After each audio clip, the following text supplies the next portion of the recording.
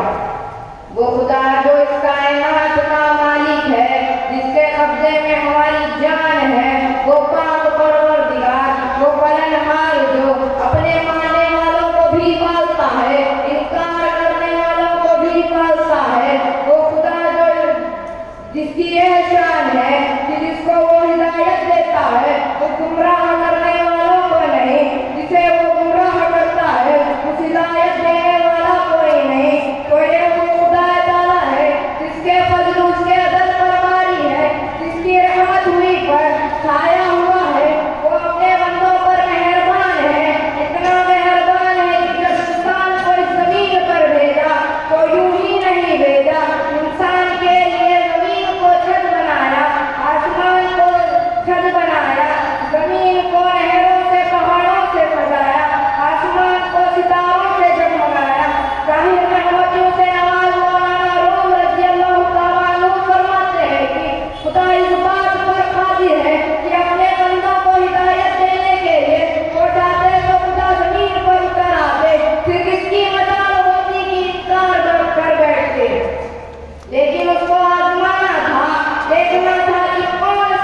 wa akhiru da'wana alhamdulillahi rabbil alamin.